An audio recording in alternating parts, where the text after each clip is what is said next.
pues Meili Yesenia Mendoza, yo tengo 24 años. Antes pues yo tenía una vivienda, alquilaba una vivienda en una empresa. Luego pues me tocó salirme de ahí. Pasé una situación un poco difícil con el tema de situaciones familiares con el padre de mi hija. Entonces pues por medio de otra persona conocí, bueno, me dio la oportunidad de estar en un lugar pequeño por mientras donde vivir y pues gracias a Dios pues y gracias a Nuria pues me dio la oportunidad de encontrar este piso y poderlo alquilar. Para mí como es de gran bendición, de gran ayuda, una gran oportunidad porque más ahora que viene pues mi hija, actualmente estoy embarazada y pues ese era mi pensamiento, ¿sabes? De poder encontrar un lugar seguro para cuando mi niña nazca, pues tener un lugar seguro para ella, poder convivir con ella bien y pues la verdad que ha sido un cambio radical para mi vida y sé que para mi niña también lo será. Es un lugar seguro, muy tranquilo, la verdad que estoy muy contenta, muy feliz de estar aquí y las personas pues de Integra y Nuria me han dado la oportunidad pues y la confianza de poder vivir aquí. Anteriormente pues anduve buscando el lugar a ver dónde podía conseguir aunque sea una habitación o un piso, pero la situación también de parte económica pues con las habitaciones son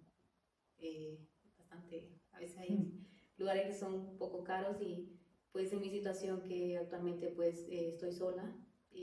porque no tengo familia aquí en España.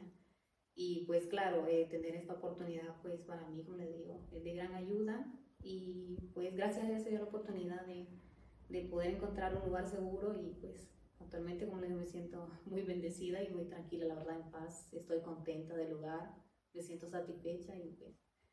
sé que también lo será para mi niña. Y la verdad que sí, porque es un lugar seguro, o sea, ya teniendo un contrato y saber que pues estoy segura aquí, que sé que el día de mañana pues no, en cambio de una habitación me pueden decir no, ya vete y ya está, y sé que aquí pues con un contrato pues ya me siento más segura y pues como le digo, mi vida ha cambiado tanto en el trabajo, de venir de trabajar y saber que tengo un lugar estable, poder descansar sin tener problemas con nadie, porque a veces muchas cosas en situaciones así de convivir con otras personas es un poquito conflictivo, pero gracias a Dios pues aquí tengo la oportunidad de estar tranquila, de estar en paz y pues eso. Para mí es lo más primordial de que mi niña pues cuando nazca tenga un lugar donde, un techo donde sobrevivir y pues aquí tiene todas las posibilidades de poder estar tranquila, de poder criarla bien y pues para mí, como le digo, de gran felicidad.